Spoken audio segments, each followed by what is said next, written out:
ডিগবৈ সমজলাৰ অন্তৰ্গত দৈদং গোলাইত অগ্নিকাণ্ডৰ গৃহহীন হোৱা এটা দুৰ্ভগীয়া পৰিয়ালক আজি ভোগালী বিহুৰ দিনাই মাৰ্ঘাৰিটা কেইগৰাকীমান সহৃদয় যুৱকে সহায়ৰ হাত আগবঢ়ায়।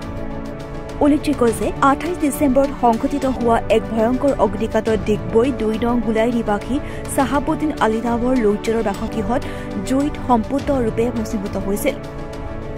আজি দুৰ্ভগীয়া পৰিয়ালটোৰ কাষত উপস্থিত হৈ মাৰ্ঘাৰিটাৰ যুৱ সাংবাদিক আলিম, যুৱ ব্যৱসায়ী জাকিৰ হুছেইন, পাপু আলী হাজৰিকা, গুড্ডু উপাধ্যায় আৰু শিখা উপাধ্যায়সহ পৰিয়ালটোৰ কাষত উপস্থিত হৈ পৰিয়ালটোৰ মুৰব্বীগৰাকীক হাতত খাদ্য সামগ্ৰীৰ লগতে গৰম বস্ত্ৰসহ নগদ কিছু ধন আৰ্থিক সাহায্য আগবঢ়ায়। মই যিমান পাৰিছোঁ মোৰ পৰা সহায় কৰিছোঁ সিহঁতক, কিন্তু মই সিহঁতে দুখ দেখি মানে আপোনালোকক মই কল কৰিছোঁ, আপোনালোকে কিবা এটা হেল্প কৰক। সেইটো কাৰণে মই আপোনালোকক মাতিছোঁ সিহঁতক হেল্প কৰিবৰ কাৰণে। বাছ সিমানটো। মানে হেৰি কি হৈছিল ঘটনাটো কেনেকৈ? মানে জুই লাগিছিলে আৰু এক্সিডেণ্ট সিহঁতে একোৱেই নাই। ল'ৰাৰ কেইবাটা বস্তু আছিলে সেইটোও জ্বলি চাই কেনেকৈ চলিব, কেনেকৈ খাব, মানে সেইবোৰ চিন্তাই আৰু সিহঁতৰ মাথাই নচলে। তেতিয়া মই আছিলোঁ চিনাকি ওপৰৱালা হয় ন, মানুহৰ কোনো নাথাকিলে এটা থাকে।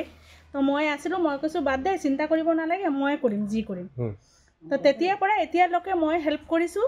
আৰু 1-2টা ল'ৰাও আছিলে যে হেল্প কৰিছে, ভাতিজা অলপ চাউল দিছে আৰু কাপোৰ চাপোৰ দিছে, পুৰণা চাৰণা কাপোৰ যিমান যি পাৰিছে মানুহে দিছে। বাছ সিমানটো। এইটো কাৰণে আৰুতো অহা নাই, হেল্প কৰিম বুলি কৈছে, কোনো কৰা নাই এতিয়াও। তো মই মানে বাধ্যত পৰি আপোনালোকক মাতিছোঁ। মাতি মই কৈছোঁ যে এটা সহায় কৰিবৰ কাৰণে, তো আপোনালোকে যথেষ্ট কৰিলে, সেইটো বহুত ধন্যবাদ আপোনালোকক। ইমান দিন জ্বলিলোঁ, আমাক থাকিবলৈ কোনো ঠাই নাই। আমাক গুড্ডু আৰু চেকাই জগাই দিছে, তাহাঁতৰ ঘৰত ইমান সুবিধা পাইছোঁ আমি। এতিয়া আমাক ৰেহাই কৰিছে, আমাৰ থাকিবলৈ জগা নাই, কোনো আমাক ৰেহাই কৰা নাই।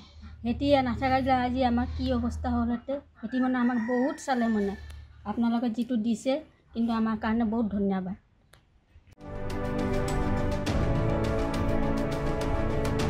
মাৰ্ঘাৰিটাৰ পৰা বিকাশ বৰুৱাৰ ৰিপৰ্ট, ডিবি নিউজ।